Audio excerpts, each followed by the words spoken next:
our first call to the public. Do I have anyone that would like to address the committee with a public comment? All right, seeing none, that brings us to Julie, our monthly treasurer's Well, report. good evening, everybody.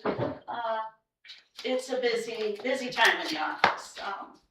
Let's see here. Last week I did attend the Michigan Association of County Treasurers Conference up in Mount Pleasant. It was always good to get with the other treasurers and bounce ideas and things off each other and what's going on in our offices and some good education sessions also. So that was a nice couple days up there. February's busy with the deadline for 2024 taxes to be paid before March 1st to avoid some forfeiture fees that go on. So just a lot of activity with people wanting to get those paid and avoid those fees that go on. And then also in combination with the March 31st deadline for 2023 taxes to be paid by March 31st to avoid foreclosure April 1st. And then on top of that, we put the dog licenses. We are Dog licenses. we're at 1,024, which is probably a quarter of where I'd like to see us. We aren't far off from last year, but it's still numbers.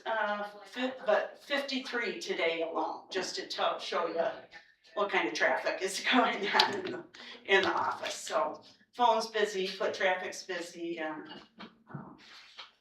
just that's the gist of what's going on right now. With the land bank and that, put that little hat on. We have the demolition of 201 Robin Street this week.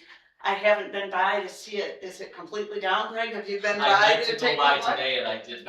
I was just there, just to let you know, I just took a picture of it. There's still about 6 feet to 8 feet up, and it's all filled inside with rubble. So this is a 3-story brick building just behind Robin's Furniture on Robin Street. And it was only used for storage, just electricity to it, no plumbing or sewage. And so the old building coming down, it was a nuisance in the neighborhood with kids and such. So things are coming along, another project we're seeing done. So.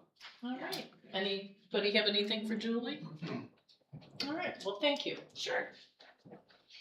All right, which brings us to our first agenda item. I would look for a motion to accept the county clerk's year-end report and place it on file. So moved. Support. Moved and supported, and we do have our county clerk here. Is there anything, Caroline, that? No, I think the numbers speak for themselves. We're not a money-making office, but you look at our numbers and you can see how busy we are. We've increased in any way we can to cover costs. So CPLs were up this past year significantly, but with the 5-year renewal from 2020, that would make sense. So, yeah, we're just plugging along and doing our best. All right, well, thank you. You're welcome. Any questions for Caroline or on the clerk's year-end report? All those in favor signify by saying aye. Aye. All those opposed, nay. And let's see that again. I would look for a motion to approve the chair's recommendation of the appointments of Matthew Baldwin to the GLS Region 5 Planning Commission and Shirley Smith from alternate to a regular seat on the ZBA. So moved. Support. Moved and supported. Those are just standard. So we have 2 openings. One, we received 1 letter for the Genesee, Lapeer, Shiawassee Region 5, which was Matthew Baldwin. And then because Perry took back their own planning and zoning, one of the members, the chair of the ZBA, can no longer serve on that board. So we were moving the alternate, who is Shirley Smith, to a regular seat. Thank you, and she's done a fine job, so I think we're lucky to have her on board. Anything else on that agenda item? All those in favor, please signify by saying aye. Aye. All those opposed, nay, and that moves ahead. I would look for a motion to approve the full payment of the Young's Drain Assessment in an amount not to exceed $254,370. So moved. Support. Moved and supported, the Young's Drain. So we received our invoice from the drain commissioner for our share of the project, which is $254,370. Now, we could pay for this by financing it over 20 years, but the interest we would pay is higher than the interest we would get. We finished 2025 with a fund balance that would be able to cover this amount. That means that we will overall add $254,000 less to our fund balance in 2026 when we finish the audit, but we have enough in there to pay this amount. So I think that we should pay it because we did come in under budget at least $254,000 from 2025, so we can use that money to pay this expense instead of financing it out. Originally, Gary had talked to me about it and paying it. We looked into it, and we decided, yeah, it was probably better to pay it now than finance it. Yep, I think then we just put it to rest. Yep. Agreed. Gary? Yeah, just the Young's Drain, it was in this county for years, and then they finally made it in Saginaw County. And 90% of the money, 80 or 90% of the money is all spent in Genesee County, Saginaw County. And we didn't get any benefit. It's been working fine in this for years. I'm on the Young's Drain and clean the Young's Drain out, and it worked fine, perfect. So, and from Eastern Road to the county line, there must be 12, 15 foot of fall, so it goes anyway. So, and all of them in Saginaw County got big money for using their ground. Some of them got 100,000, 30,000, 5,000. So it was, I don't know, the biggest fraud I'd ever seen in the county. So. Well, we got a bill for $254,000, and I say let's pay it and never speak of it again. Yeah, I just think that we're only paying 20%, and the taxpayers they're paying 60%. So the farmers in Shiawassee County. So Madam Chair, should we look into renaming it the Holzhausen and Drain? No, Gary doesn't want I that. don't want nothing to do with it. Want his name on it. Does that mean that the property owners won't be assessed additional this year? No, this is just our portion of it. So this is roughly 20% of the cost. So the property owners are assessed their amount. They have the option of doing the same thing, either pay their whole amount or financing it over 20 years. And then the township is assessed the other 20%. So as Gary said, you have 20% that's the county, 20% that's the township, and 60% that are the rest. And they all receive their letters similar to this from the drain commissioner, and they have their choice of how they wish to do it. Some may, Yeah, just how expensive it is. I just got a house and lot, and mine is almost $8,000. So you can see what some of the farmers and other people got houses and lots. and some will choose to pay it all at once, and some will choose to finance it. All right, anything else on the Young's Drain? Thank goodness, no. Let's, all those in favor signify by saying aye. Aye. All those opposed, nay, and we'll see that again Wednesday. Our last agenda item, I would look for a motion to approve the purchase of a Ford Explorer from Gorno Brothers Incorporated in an amount not to exceed $46,908. So moved. Support. Moved and supported. So this is a replacement of a 2015 Dodge Charger that is starting to have some excess wear and tear and nickel and diming us. As part of the pre-trial services program, which pays for the fuel and its share of budgetary expenses related to the vehicle. Part of the expense of this will come from the sale of that vehicle, but also from the tether program that is administered by pretrial services. So beforehand, this was not, people were not released on tether except for a handful that the court had. As part of pretrial services, we have a series of tethers that have actually made enough money for him to cover the difference in purchasing this vehicle, so it will not come from the general fund. And just to give you an idea, for example, the pretrial services director had to go up to the hospital last night at 8 o'clock in the evening to remove a tether from someone who had to have an MRI because they couldn't put it through the machine with it. They have to go pick people up occasionally, so it is outfitted like a cruiser with a cage in the back for safety. And so this is part of the parcel of the program, but it's paid for through the program and through the additional revenue program. A grant too, isn't it? That's the pretrial services grant. Dr. Barth, don't we also save money in not having to put people in jail? So even though we don't see it directly, and there should be some serious savings there. If people can safely be released untethered, then there's not a jail expense. Yeah, that's from the general fund, this is a special revenue account. Right. Overall, we would assume so. But yes, I would assume there's a savings in this program, and I've seen it work. It seems to have very strong support in pretrial services. And this vehicle will be used to transport youth and drug court. No, that's the one that was already done. This is part of pretrial services. And you know, I was not a fan, as you know, of pretrial services, and not, I guess, the program itself, but just the idea of another program, more money, another government, more layers. But I have been pleasantly surprised. Mark has taken the time to walk me through a lot of the processes, step by step, and himself and his assistant Taylor have really done an amazing job. Mark's taken a lot of ownership of the program, and Taylor is extremely organized. Very impressed with the work that they do. They've kind of overcome my initial hesitation on it, and I think it's good.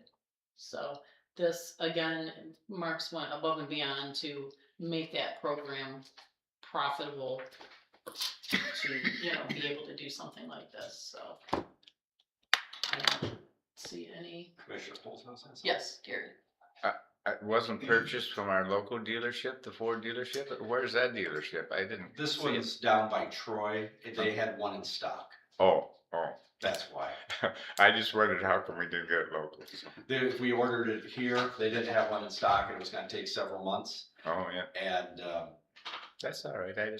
No, I kind of wondered that too, because I saw the name and I'm like, yeah. Where's that at? Right. And then I figured maybe I shouldn't ask, so I'm glad you no, did. the transmission has gone out in the other one, and, so right now, he's using his personal vehicle, but he can't transport it. Right. If you guys vote for this on Wednesday, we'll be able to pick it up so he can. Oh, that's good. Yep. All right. Any further questions on the vehicle purchase for pretrial services? All those in favor signify by saying aye. Aye. All those opposed, nay, and we will see that again on Wednesday. Second call to the public. Do I have anyone that wishes to speak? I just want to note on that, noting on the pretrial services, that's something new in our office that Heather and we're also handling. So all those payments, it's another thing that's keeping us busy. I had no idea the program was going to be as big as it is. Oh, So well, it's a keep good collecting. thing, and I'm not, it's a good thing, but it is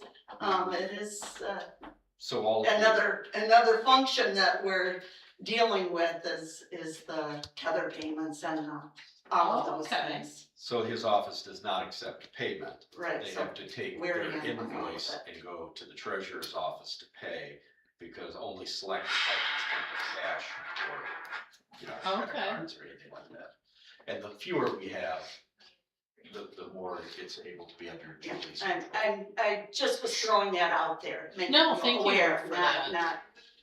that's all.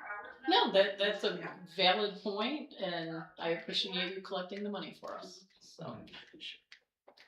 All right, anything else for public comment, Justin? I just want to follow up on the land bank comment. We are putting together, actually Brent is on my team, a report of all of the land bank success we've had to date.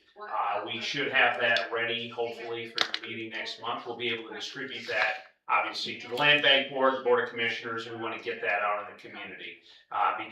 Because of your leadership in forming this, we have brought a lot of resources into the county. And the one number I want to mention tonight, with the current round of blight projects, we will have brought in more than $1.3 million into Shiawassee County through our land bank for blight elimination. Had we not had a land bank, we would not have had access to those dollars. So just wanted to leave that with you tonight. So. Yeah, thank you. Good Yep. job, Julie and Brad, for leading the charge on that, so. All right. Anything else for this committee? We are adjourned. Thank you.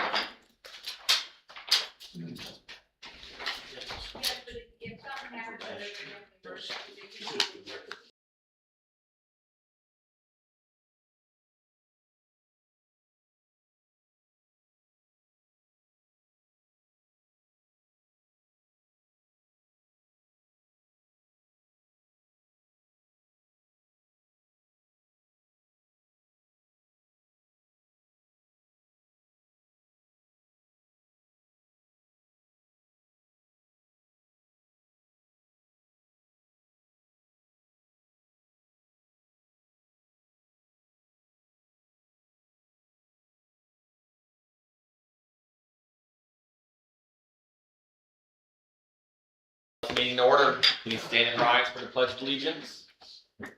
I pledge allegiance to the flag of the United States of America and to the republic for which it stands, one nation, under God, indivisible, with liberty and justice for all.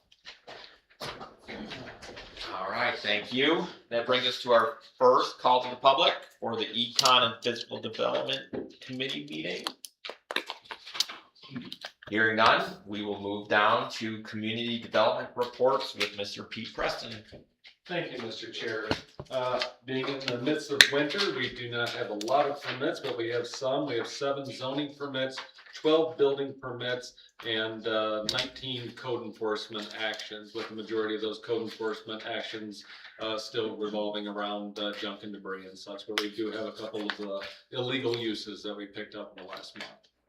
Other than that, I did provide, if there's no questions on that, I did provide you a memo, and with, if it's okay, I kind of walked through some of that. So we've been, over the past year, restructuring the department and looking at several items in the department. Revenue continues to be a thing, I think, not only with Shiawassee County, but with communities across the state. One of the things that we were looking at is just how our department functions and what's coming in, the services we provide. So when we talk about planning and zoning in our office, one of the things that's very apparent is that it is a general fund type of activity. So someone comes in and applies for a variance or a special use permit, we kick into that and go to the ZBA, go to the planning commission. Started breaking down these costs and looking at them. So it's a $300 application fee to take a variance before the board, but we're paying for public notice, we're paying for staff time to review that, we're paying for the members per diems to set at the meeting and stuff. So we broke that out, and quite surprised that we're not even coming close to that application fee covering the services. And whenever you don't have an application fee covering the services, that means that you're spreading the cost to the general taxpayer. One of the things that we're going to be proposing is an escrow type of system. And I'd like to bring to you either next month or the month after that, kind of a way of doing that, so that when we have somebody come in, they essentially provide an escrow account up front. We draw on that until it essentially runs out, and then they're charged for an extra fee on that. This is going to be very performance based. It means our office needs to be right on top of it, moving these things along as well. So we're very cognizant of that. The reason that we're looking at this is we know that in other communities such as Eaton County and Clinton County, that this is becoming a big struggle right now. Because that is solely general fund based, it's becoming very expensive in order for counties to support that. You have heavily affecting your taxable revenue. Where, we have some slowdown here, when we provided you reports last year, your taxable value went down as opposed to previous years. So we're trying to get ahead of this instead of being in the position that other counties are in. So we'll be bringing that as a potential cost savings or a different way of doing business, essentially. And please stop me at any time if anybody has any questions. The other matter has to do with code enforcement. As I mentioned, most of our activities in code enforcement are still chasing junk and debris. These are very hot button issues with folks. They're very visible violations. The thing is, they're not totally our responsibility as a county. Statutorily, it should fall to the townships. So one of the things that I'm going to be bringing as well is suggestion that we work with the townships to either enter into an intergovernmental agreement or something to that effect, that we can still provide those services, but not going to bear the costs at the county level in totality. Some of the things that I'll be presenting is that we want, if any township wants to participate in that we have to have a uniform violation. We have to have a uniform way of doing business. Otherwise, we are looking at 11 possible ways of looking at enforcement.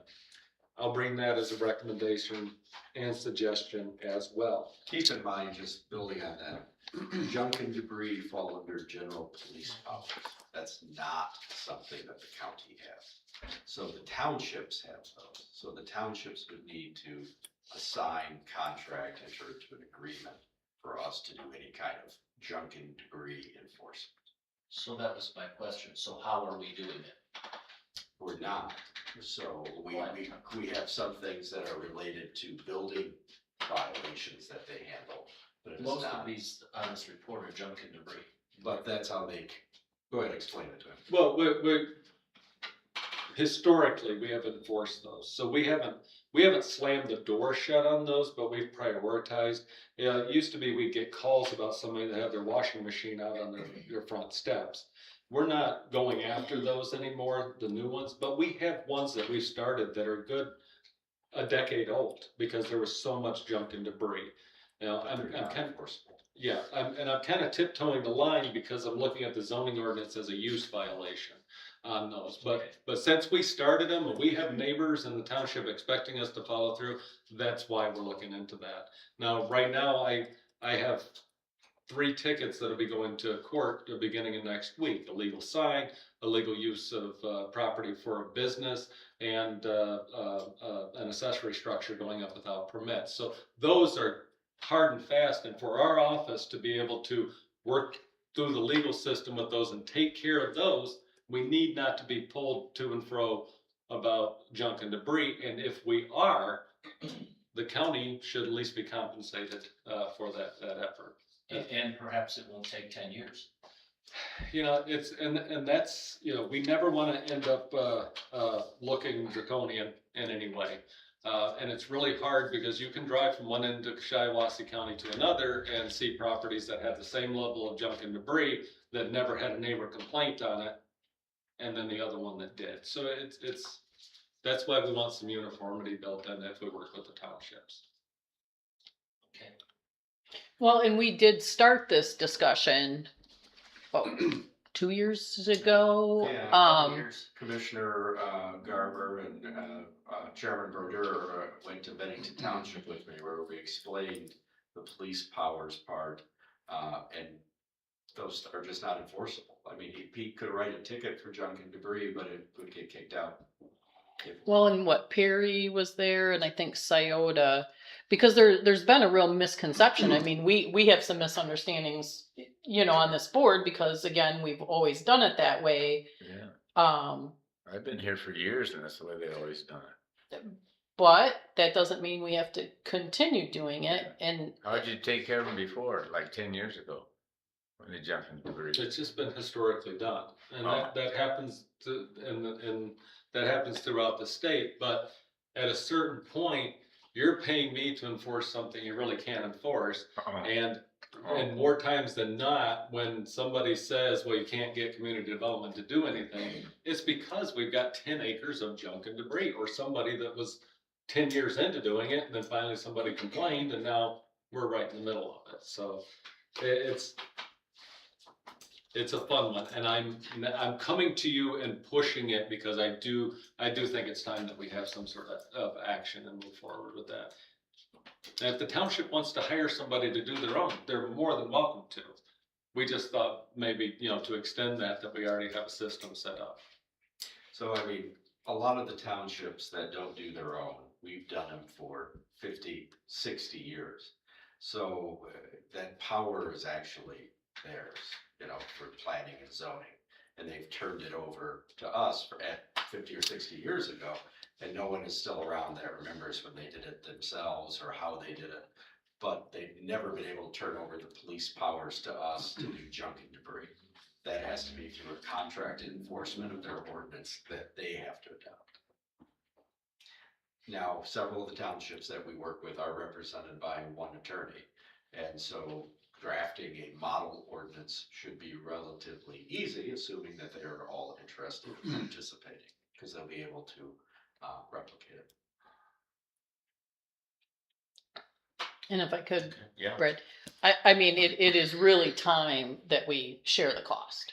That, to me, I mean, it's contentious, of course, but the cost, just like in all of our departments, the cost of these services keeps increasing, and we have to have some help with that.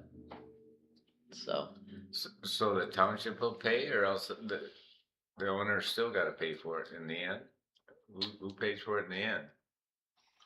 Well, we're just asking that if the townships want us to enforce junk and debris, that there needs to be some sort of agreement between the two that they pay for some of those services since they are statutorily obligated to do that. Oh, okay. Yeah, It was kind of confusing. The whole homeowner doing and such would be a legal matter. That would be, court assigning costs and such, or giving us the ability to clean something up and then charge it back to the taxes. But that's a whole other ball of wax that we'd rather be kept at the township level, being that they're statutorily required. We do the work, but the township would have a much stronger ability to get something cleaned up by a contractor or court order, levy on the taxes to pay for it. We're disassociated from that process. Okay. And then, if I may go on, Yeah, Mr. Chair. go ahead. Also, with building and trades, this is another matter that we're seeing a lot of consternation throughout the state, and it's the ability primarily to find good inspectors, good people to do the work. Most of these folks are becoming, if you're pulled so many different ways, then a county's not going to do a 40-hour bennies and all that. We have a lot of subcontractors, a lot of people taking part-time positions and such. When I first came here to the county for a few years, even prior to the Great Recession, the county general fund was supplementing the building department. The building department maintains its own self-funding. It's supposed to be self-funded. Any monies that's going to the general fund to the building fund cannot be returned from the building fund to the general fund. We've ran into the black within me being here for 2 years. And we've stayed that way ever since. Now, I'm not taking too many accolades. We've had some big projects that have helped sustain that and to also fund or keep the fund balance healthy. And it is healthy right now. We could essentially run for a full year without any getting revenue. But the problem with that is that money disappears and you're still paying me partially a flat rate and inspection rate for our inspectors. The way we've been moving towards, and many communities is to essentially have a percentage split of the revenue. So essentially, somebody comes in, pays for a building permit, we do all the work, we get a certain percentage, the county keeps a certain percentage for indirect costs.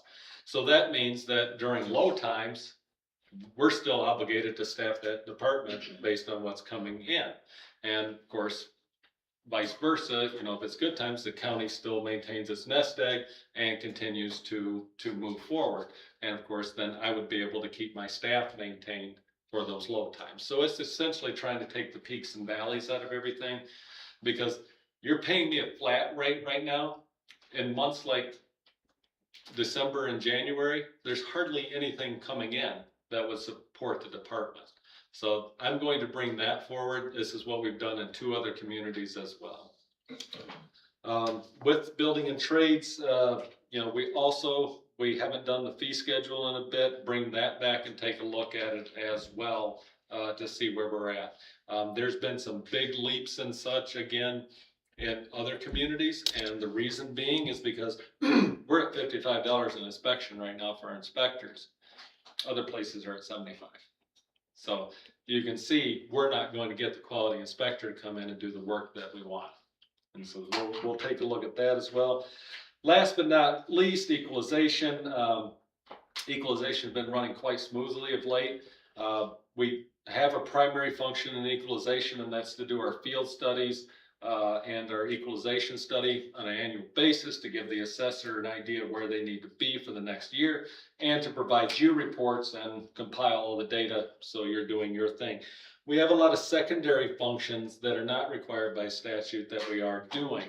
And I think that there's some cost savings and recovery we can make there. Not to just stop doing them, but to make sure that we examine things like when we do the summer, winter, and assess our summer and winter taxes and the assessment notices. We do this for a certain dollar amount from the county, or not from the townships, from the local unit. It's about $1 for each billing cycle, and then 40 cents for the assessment notice. Well, our staff spends a lot of time reviewing that information, compiling that stuff, and getting it to the assessor. I don't believe $2.40 quite covers that. Again, equalization is a general fund. Should there be an increase in essentially fees for service? Where many places where I work, the township treasurer does all the bills, and the assessor does the assessment notice and doesn't involve equalization. Here, it does. Now, Clare County, Gladwin County, they have contracts that range from anywhere from $2.50 to $3 a parcel. Isabella County, who's having some budget issues over the last little bit, they've essentially stopped providing that service to the townships because it was going to cost a lot of administrative, you know, keeping track of that and doing that. So I'm going to bring back some recommendations on that after I find out exactly what it's costing the county to provide that service, and if the fee provided from the township actually covers it. And, you know, this has been going on like this for 20 plus years. I can't even find a contract that says, and I guarantee you the price has not went up that much in that time. So just a little update on the departments and things I'll be bringing to you. If you have any questions or concerns, you know how to get a hold of me. We can chat about it as we go forward. I would just comment that Pete and the equalization department do go above and beyond for the local units. I would love to assess here in Shiawassee County because, like Pete's saying, neighboring counties, you're on your own. So good job, and thank you for looking after our general fund. Yeah, and the idea with equalization, they don't get as much grief as community development because we just blame the assessor on the property. Mr. Chairman. Yeah. If I could bring just something up, that has to be decided, no question for you, Pete. Just something to consider. I think Pete's updates are very important. We get a lot of good information and he gets input from us. And of course, at these committee meetings, there are often people missing, as you see today. I'm wondering if we should move Pete's meetings or consider it moving them to our Wednesday meetings. So, because we get better attendance at the Wednesday meetings. I'm not sure exactly why. Maybe there's a good reason for them to be here. Because they're just like Julie's. Yes. Julie's is part of finance, so it goes under finance. Pete's is part of community development, and so it goes under this committee. Yes. But I just thought the report might be of more general interest to all of the commission. Just a thought. I mean, I find it fascinating, but I don't know. Do you like assessment? Just a thought. Okay. Not looking to make a motion or anything else. Just have a thought that was very interesting stuff, and it's a shame that Josh and Bill aren't here. All right, well, I have another meeting to get to. Thank you. So. All right, with that then, we'll move on to our agenda items. I'll look for a motion to approve resolution 26-02-03, approving a brownfield plan for Jaden's Way development, Village of Morris, Michigan, pursuant to and in accordance with the provisions of Act 381 of the Public Acts of the State of Michigan of 1996 as amended. I'll make the motion. Support? You support? I'll support. So as you know, the only municipality that has a brownfield outside of us is the city of Shiawassee. So all plans have to come through here for approval. So this is for development, and as you can see in the attached forms that are on your desk there, the schematics and the layout, this would be on the corner of what is called South Street or Britton Road and Morris Road in the village of Morris to develop some units for apartments. And with that, I will turn it over to Justin, and we also have Sam Marius here to explain any of the financing. This is one of several that we've done for financing of these kind of projects. Okay. Thank you, Dr. Boggs. Mr. Chair, good to be back. Another housing project. Our pipeline is very strong in Shiawassee right now, as we know, for housing development. A little more background on this. As Dr. Boggs said, this is on the south side of the village. For those that are familiar with the area, it's a lot just north of the cemetery on Morris Road. So about 5 or 6 acres, I believe. The builder is local. His name is Dale Greenhow. He couldn't be here tonight. He's out of state right now, but he lives in the Ovid area, so he knows the area well. He is proposing quadplexes to be built there, 4 of them, so 16 units total. He will be the one fronting the money for this. This is a question we get regularly. Is this something where the county or the village has to front the money to build out the infrastructure? That is not happening here. He is the one that will be putting the money up. I believe his total project investment is around 5 or 6 million. Sam's got the number. It was well received in Morris. They liked the project there. We did have to do a fair amount of education with the council down there. Per the requirement of the county, we first needed to have the village approve a resolution of intent to move it along so we could authorize doing the plan. And then through a couple of meetings, we actually were able to educate them and gain their support to pass the plan overall. And so we've got the village support. The next step in the process was your Brownfield Authority, which approved that last week unanimously, and now we're on to the Board of Commissioners. I do want to note as well, because this was a topic that also came up at the village meeting, the county will be getting reimbursed on the back end of this deal. So Sam will talk more about that, but there is, I believe, a 5-year provision on the back end where the county will be reimbursed through its Brownfield revolving loan fund. So there will be dollars coming back to the county as well. But bottom line, again, you've used this tool very effectively over the last couple of years. This is our 5th or 6th? 6th project in the county, and it's delivering, again, real results in housing, which is why we're doing this. We need housing. So I think with that, Sam? Thank you, Justin. Thank you, Dr. Boggs. Good evening. Again, this is the Brownfield Plan for what is now called Jaden's Way. Dale has named the development and the street after his granddaughters. So as Justin mentioned, it is 16 townhouse style between 1,200 and 1,300 square feet, all with attached garages. The primary driver for the request for Brownfield is the infrastructure investment, as well as the affordable housing financing gap. As Justin mentioned, all of this will be fronted by the developer. We're estimating about $1.1 million in infrastructure improvements for sidewalks, street lighting, type 1 well, as well as a $1.1 million financing gap. And that goes to maintain 7 of the 16 units for affordable. That's around $1,800 a month for individuals earning between 80 and 120% of the area median income.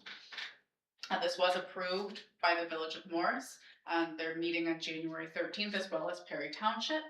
And as Justin mentioned, the back end dollars that come back to the county are for the local Brownfield revolving fund. So that is per statute. Every Brownfield plan that gets passed, any Brownfield redevelopment authority can continue capture for up to 5 years to fund their own revolving fund program. And those dollars can then be repurposed and used in the communities for site assessments, setting up your own grant and loan program, gap financing. Something we always show in the plans. We don't know who's all going to be sitting here in 19, 20 years once these are fully done. So we always like to show what that value add is of supporting these projects to the county. So that could be up to almost $500,000 into the local brownfield revolving fund. I do want to state that through the conversations that we had with the Village of Morris, our brownfield plan estimates are very conservative. We projected 2.5% inflation rate multiplier, and we're taking our best guess at what our future reality is going to be with our eligible activity costs, as well as what that post-development taxable value will be. Now, our original estimates showed that both the developer and the county LBRF will be fully repaid in 23 years. So within the resolution, the village did limit our total capture amount to 23 years. So the resolutions that you'll see say that capture shall not exceed 23 years. I'm happy to answer any questions you may have. Questions? What is the period of tax abatement? It's not an abatement, it acts as a reimbursement. So all of the taxing jurisdictions will continue to capture at the current rate, and Dale will pay his taxes. And then we, as your brownfield consultant, go through and quantify that all of the invoices that he submits for these eligible activities were allowable under statute, and it's a proportional reimbursement of the taxes that he pays on the property. So up to 19 years for his reimbursement, and then another 5 years. Gets us to 23 years because it's a 3-year split. Yep. And this is in the village DDA, so it gets a little bit more administratively dicey. So it'll be the DDA transferring those increments to the county VRA.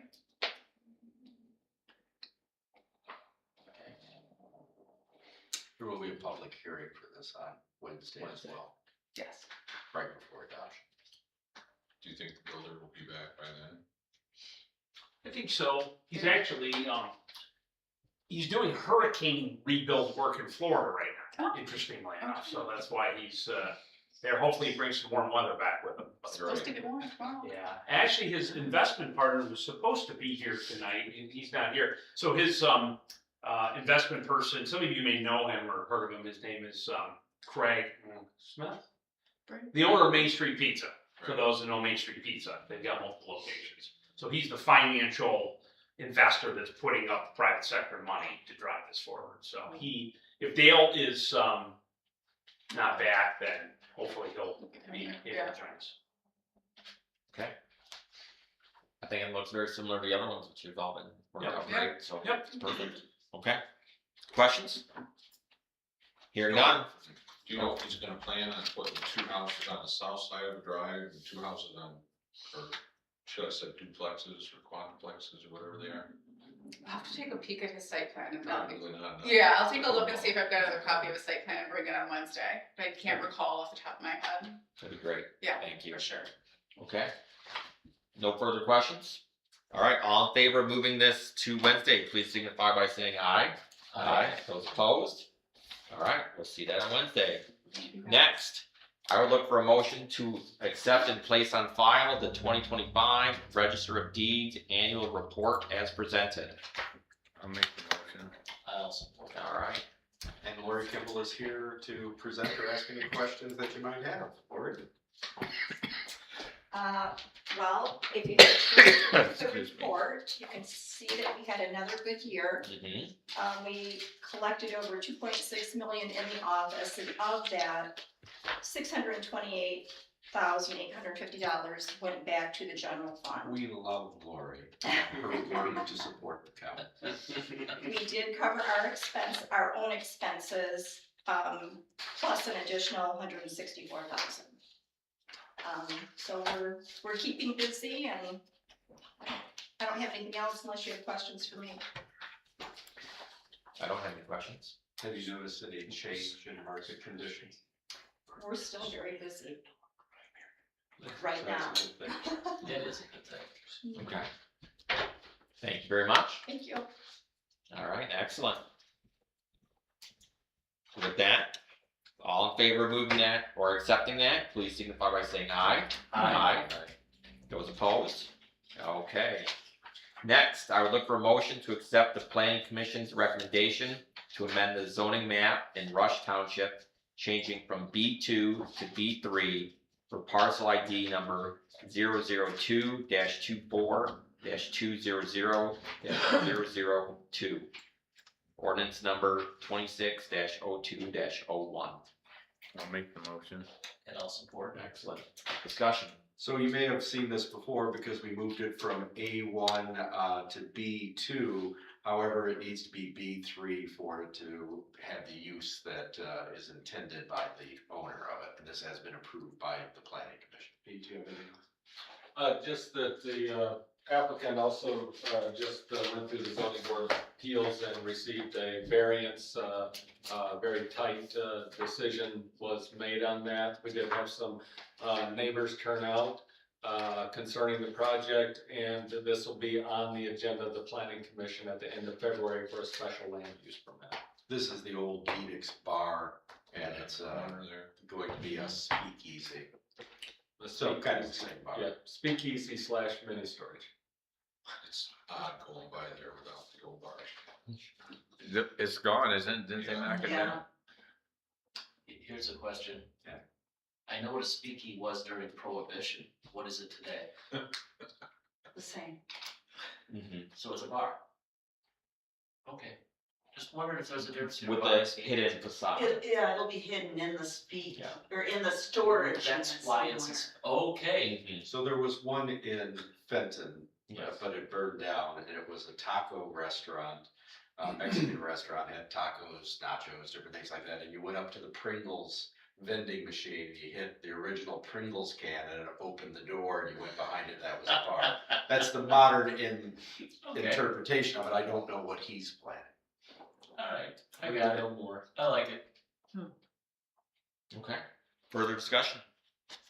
All right, hearing none. All in favor of moving this on to Wednesday, please signify by saying aye. Aye. Those opposed?